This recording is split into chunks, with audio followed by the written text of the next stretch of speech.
You've had 3 documentaries you've produced. Yeah. You've said that your main focus is bringing awareness in the projects that you work on.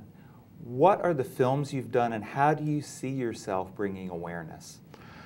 It's like, I mean, the films were, when I came here first time in 96, 97, and in 2000 I did Kanalu Nui, Kanalu Nui, The Ultimate Surf, and Kanalu Nui means the big wave, so it's actually on Peahi or Jaws, and I wouldn't call it a surf documentary because that was never my intention. So what I did, I followed like 8 ocean men facing the ultimate challenge in their life. That was my idea, and that's how it all turned out. So flying with a helicopter pilot, you know, having him having the ultimate flight of his life, just, you know, being out there in the air, or the photographer taking the ultimate picture, or the lifeguard doing the ultimate rescue. So I just like big things, you know. I like the challenge of the people challenging something that big. And, you know, the idea in the beginning was to make a story on the wave of life. And what a better picture you can ask for than the biggest wave in the world. So that's how it all came together.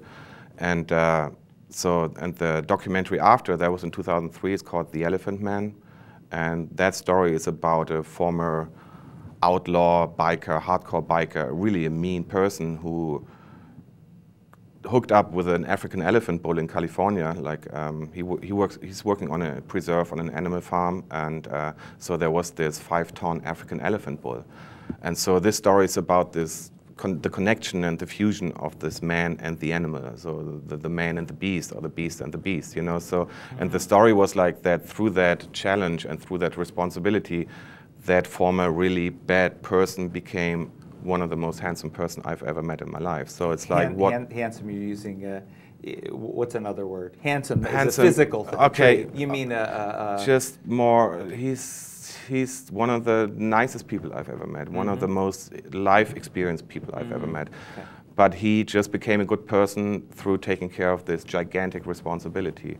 And you know, it all started with the whales, and then I did the Humpback Code after the Elephant Man, and now I'm kind of stuck with the whales, which makes sense to me because that's how it all started. And talking about big challenges and big experiences and big emotional impacts, I don't think there's any bigger than with the whales. So that's kind of the story. So I like those people who face like big challenges. And I like, you know, my company is called Ocean Mind, and it's all about the mind too, like what's going on in those people's minds who surf a 60-foot wave, or what's going on in the mind of a person who's facing like a 5-ton crazy elephant who actually wants to kill you permanently, or, you know, what's going on in a whale's mind, you know, like, you know, we pretty much know what the mind is capable to do with ourselves. So you can just imagine what's going on in a mind and a brain that big. And so that's kind of how it's all connected. You really go for the heart and for the mind of things. I can see that. It's, yeah. And like you asked me how to create this awareness, you know, it's like I love television and I like movie and I love filmmaking because if you get to a certain point, it's a very powerful tool. Like you can tell your stories, and I'm proud and happy to say that my work is screened around the world on film festivals and also on television, so people see it and we get responses. So the network is getting responses, I get responses, the people in my movies get responses, and those are usually nice responses where people say, listen, just by watching your work, you kind of changed my life in a positive way, and that's kind of the awareness thing. You know, like trying to tell a story which actually makes an impact, and it's not just television, entertainment, like this, you know, so. Yeah, well, yesterday we had our pre-interview meeting at my office at Baldwin Beach, right on the beach. Yeah.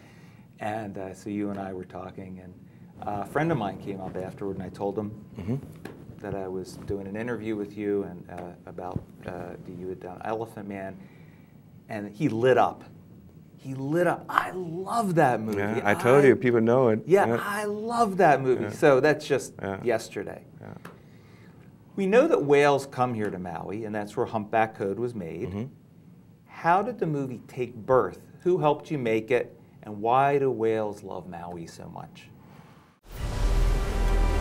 Hawaii, the annual meeting place for thousands of humpback whales. Every winter, an extraordinary natural spectacle takes place, right in the middle of the Pacific Ocean. the gentle giants of the sea come to paradise to mate, give birth, and sing their famous, mysterious songs.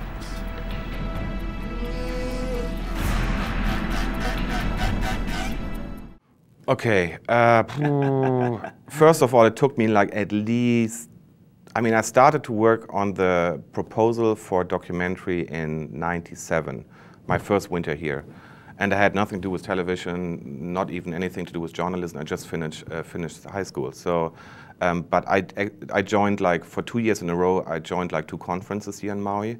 The one was called Celebration of Whales, and the other one was called Whales in Mind, run by Stan Butler and an organization called Whales Alive. And what he did, he just brought all kind of different people to Maui for this conference, and it was like a gathering of knowledge, of arts, of science, and just at the same place, and meeting with the whales who were here in the month of January those years.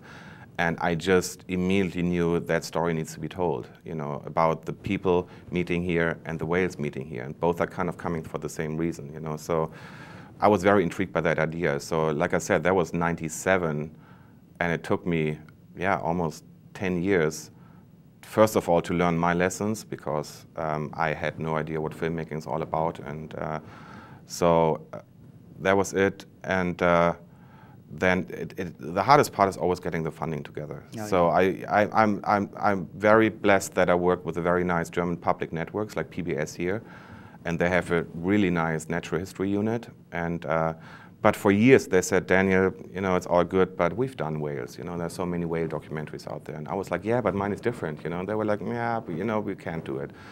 And then it just kind of actually happened through March of the Penguins and Deep Blue, those big successful natural history movies out there, where we sat together and they also agreed like there's no better story and more emotional connection than to whales and dolphins. So I finally got the backing and the interest from the network and got the funding, because we always had the idea to make a big motion picture release out of it, and we're still working on it. Mm-hmm. So I got the funding from that network, from a local film fund, from an international distributor, plus myself. I actually put a lot of money myself in there too.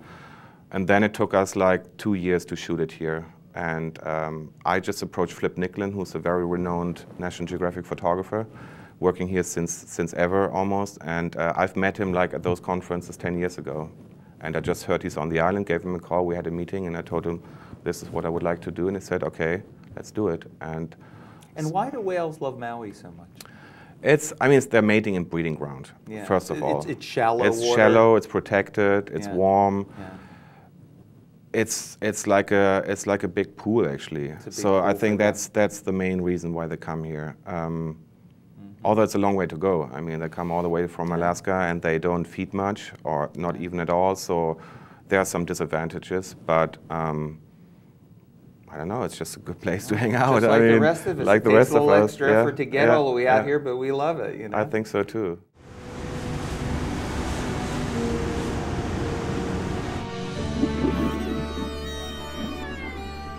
Humpback whales migrate further than any other mammals, up to 2,500 miles between the productive high-latitude summer feeding areas in Alaska and the lower latitude breeding grounds like Hawaii.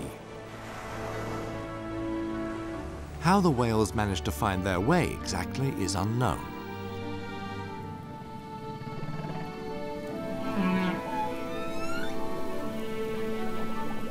They may use undersea mountains for orientation or navigate using the stars.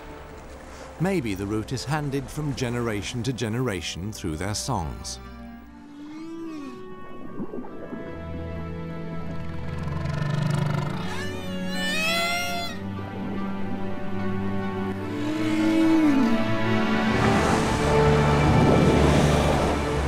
With each passing day, more humpbacks arrive. At the height of the season, up to 7,000 whales gather off the coast of Maui until their departure in April.